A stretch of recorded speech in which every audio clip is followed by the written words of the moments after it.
Praise lord. ప్రవేశనామంలో మీ అందరికీ కూడా నా యొక్క శుభములు తెలియజేస్తున్నాను. ఈరోజు మన యొక్క వాక్య అంశము, స్వల్పమైనదో తెలుసుకున్నవాడే జ్ఞానవంతుడు. మానవ జీవితము ఎంత స్వల్పమైనదో తెలుసుకున్నవాడే జ్ఞానవంతుడు.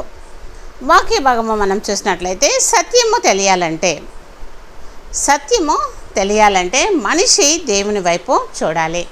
సత్యము తెలియాలంటే మనిషి దేవుని వైపు చూడాలి. కానీ మనిషి యొక్క దృష్టి ఇప్పుడు కూడా లోకము వైపే ఉంటుంది. సత్యాన్ని తెలుసుకోవాలంటే లేదా సత్యం దేవుని వైపు చూడాలి.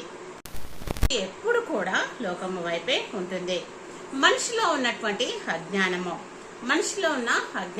ఈ సృష్టి అంతటిని చేసినటువంటి దేవుణ్ణి నమ్మకుండా లోకాన్ని నమ్మడము.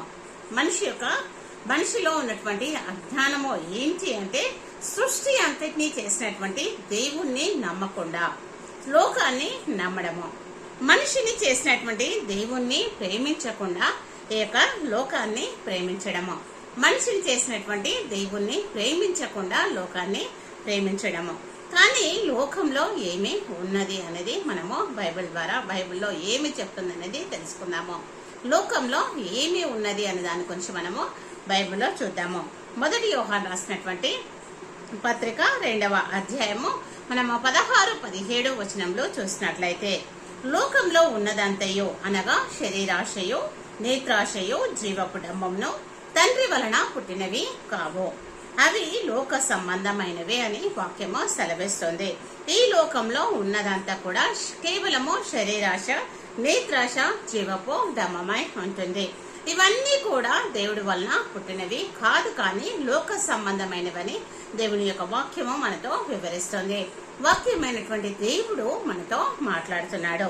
అదేవిధంగా లోకంలో దాని ఆశయు గతించిపోచున్నవి, కానీ దేవుని చిత్తము జరిగించేవాడు నిరంతరము కూడా నిలిచును అని దేవుని యొక్క వాక్యము సెలవిస్తుంది. లోకము అదేవిధంగా ఈ లోక ఆశ కూడా గతించి పోతుంది, కానీ దేవుని యొక్క చిత్తమును జరిగించేటువంటి వారు, దేవుని యొక్క చిత్తాన్ని జరిగించేటువంటి వారు నిరంతరము కూడా నిలుచుదురు అని వాక్యము సెలవిస్తుంది. లోకంలో ఉన్నదంతా శరీరాశ, నేత్రాశ, జీవపు డంబము ఇవన్నీ కూడా దేవుని వలన పుట్టినవి కాదు, కానీ లోక సంబంధమైనవి. లోకము అదేవిధంగా దాని ఆశ కూడా గతించిపోతుంది, కానీ దేవుని యొక్క చిత్తాన్ని జరిగించేటువంటి వారు నిరంతరం కూడా నిలిచి ఉంటారని వాక్యము సెలవిస్తుంది. ఇక లోకం అంటే మట్టి కాదు, అదేవిధంగా లోకం అంటే సృష్టి కూడా కాదు. లోకం అంటే మనుషులై ఉంటున్నారు. ఈ సృష్టి మరియు అదేవిధంగా మానవ జీవితము ఉదయం వికసించే సాయంత్రము వాడిపోవు పువ్వు లాంటిది. ఈ లోకంలో ఉన్నటువంటి సృష్టి యావత్తు, అదేవిధంగా మానవ జీవితం కూడా ఉదయం వికసించి సాయంత్రము వాడిపోయేటువంటి పువ్వు లాంటిది అని వాక్యము సెలవిస్తుంది. ఒక సత్యాన్ని మనిషి తెలుసుకోలేకపోతున్నాడు.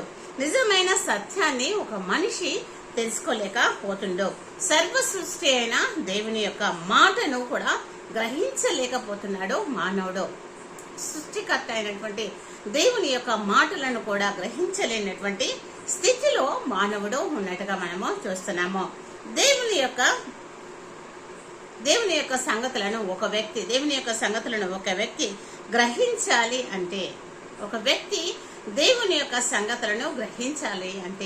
ఆ వ్యక్తిలో దేవుని ఆత్మ ఉంటే మాత్రమే సాధ్యమవుతుంది.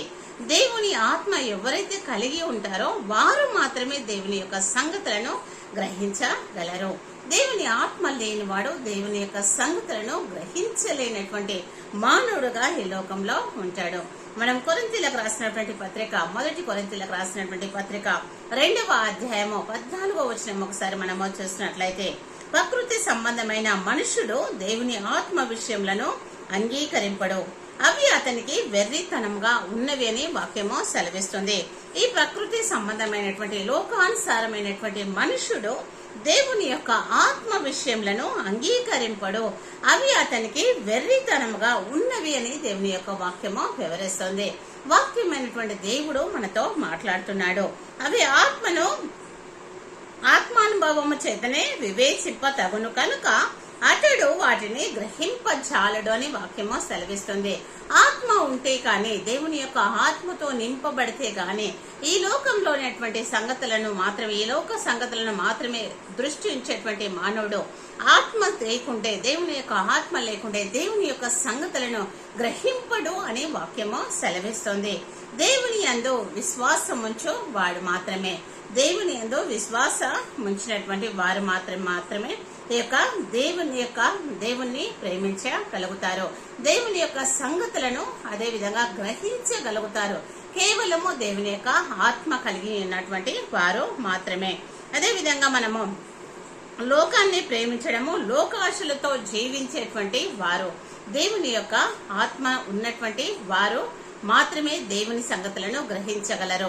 దేవుని ఆత్మ చేత నింపబడినటువంటి వారందరూ కూడా ఈ లోకాన్ని లోక ఆశలతో జీవించేటువంటి వారుగా మాత్రమే ఉంటారు అని దేవుని యొక్క వాక్యము మనకి వివరిస్తుంది. ప్రకృతి సంబంధమైనటువంటి మనుష్యుడు దేవుని ఆత్మ విషయంలో అంగీకరింపడని, అవి అతనికి వెర్రితనంగా కనిపిస్తాయని దేవుని యొక్క వాక్యము వివరిస్తుంది. అదే విధంగా మనము నిజమైనటువంటి క్రైస్తవుడు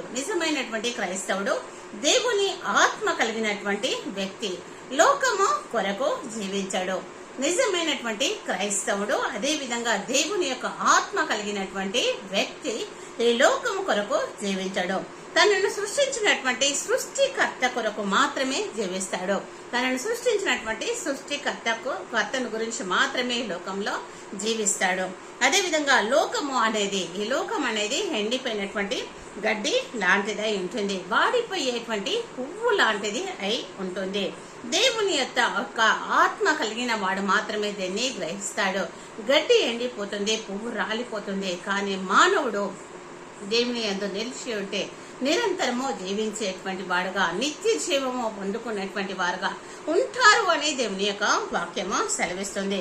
నిజమైనటువంటి దేవుని ఆత్మ కలిగినటువంటి వారు, మన ప్రభు అయినటువంటి యేసు క్రీస్తు వారు చెప్పినట్లుగా నిజమైన దేవుని యొక్క ఆత్మ కలిగినటువంటి వారు మాత్రమే యేసు క్రీస్తు ప్రభు వారు చెప్పినట్లుగా ఏది ఏమైనప్పటికీ కూడా ఏమి ఉన్నా లేకున్నా కూడా నిత్య జీవాన్ని మాత్రమే వారు వెతికేటువంటి వారుగా ఉంటారు.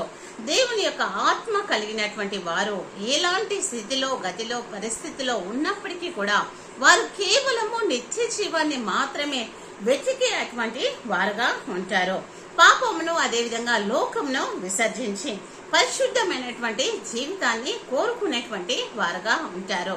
పాపమును అదే విధంగా లోకమును విసర్జించి పరిశుద్ధమైనటువంటి జీవితాన్ని మాత్రమే వారు కోరుకునేటువంటి వారుగా ఉంటారు. అదే మనకు దేవుని యొక్క వాక్యము నేర్పించేటువంటి జ్ఞానము, అదే మనకు దేవుని యొక్క ఆత్మ నడిపింపు అయి ఉంటుంది. మానవ జీవితము స్వల్పమైనదని తెలుసుకున్నటువంటి వాడు మాత్రమే జ్ఞానవంతుడు. ఎవరైతే దేవుణ్ణి తెలుసుకుంటారో వారు జ్ఞానవంతులు. దేవుణ్ణి తెలుసుకున్నటువంటి వారు ఎవరు అంటే దేవుని యొక్క ఆత్మ కలిగినటువంటి వారు మాత్రమే అయి ఉన్నారు అనే దేవుని యొక్క వాక్యము మనకి సెలవిస్తుంది. అదేవిధంగా మత్తయి సువార్త మనము 6వ అధ్యాయము 31, 32, 33 వచనాలు చూసినట్లయితే, కాబట్టి ఏమి తిందమో ఏమి త్రాగుదమని ఏమి ధరించుకుందామని చింతించకొడి, అన్ని జనులు వీటన్నిటి గురించి విషయమై విచారించురు, ఇవన్నీ మీకు కావాలనని మీ పరలోకపు తండ్రికి తెలియను. కాబట్టి మీరు ఆయన రాజ్యంలో నీతిని మొదట వెతుకొడి, అప్పుడన్నీ మీకు అనుగ్రహించబడునని దేవుని యొక్క వాక్యము మనకి వివరిస్తుంది. వాక్యమైనటువంటి దేవుడు మనతో మాట్లాడుతున్నాడు కనుక మనము ఏమి తిందమో ఏమి త్రాగుదమో ఏమి ధరించుకుందామని మనము చింతించని అవసరమో లేదు. ఎందుకంటే మన ప్రతి అవసరత కూడా మన తండ్రికి తెలియబడి ఉంది. మన తండ్రికి తెలుసు మనకు ఏమి కావాలని. కనుక మనము దేవుని యొక్క రాజ్యంలో నీతిని మాత్రమే వెతికేటువంటి వారంగా ఉండాలని వాక్యము సెలవిస్తుంది. కనుక దేవుని యొక్క రాజ్యాన్ని అదేవిధంగా నీతిని వెతికేటువంటి వారంగా ఉందాము. ఈ లోకంలో అదేవిధంగా లోకంలో ఉన్నదంతా కూడా కేవలము శరీరాశ, నేత్రాశ అయి ఉంటుంది. శరీరాశను, నేత్రాశను జయించి మనము దేవుని యొక్క అదేవిధంగా లోకము దాని యొక్క ఆశలు గతించుకోను గాని దేవుని యొక్క చిత్తాన్ని నెరవేర్చేటువంటి వారు నిరంతరము నిలిచి ఉంటారని వాక్యము సెలవిస్తుంది. ప్రకృతి సంబంధమైనటువంటి మనుషుడు దేవుని యొక్క ఆత్మ విషయములను అంగీకరింపడని వాక్యము సెలవిస్తుంది. కనుక ఆత్మ సంబంధముగా నిత్య జీవాన్ని వెతికేటువంటి వారంగా ఈ లోకంలో మనము జీవించాలి.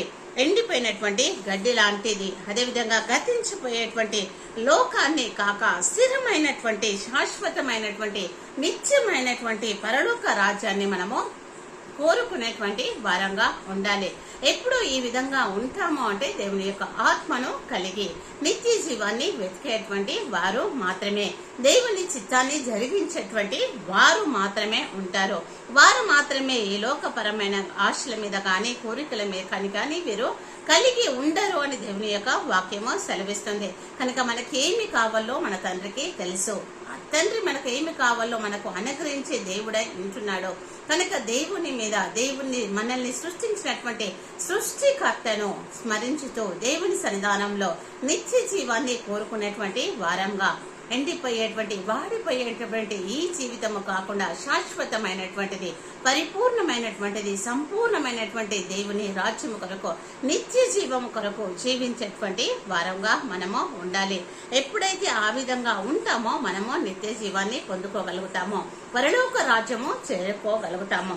కనుక మనము ఈ లోకంలో జీవించినటువంటి మనము మానవుని యొక్క జీవితము స్వల్పమైనదని ఎరిగి దేవుని జ్ఞానమును కలిగి ఈ లోకంలో మనము జీవిద్దాము కాక. ఆ విధంగా జీవించుటకు దేవుడు మనకు సహాయము చేయను కాక. ఆమేన్.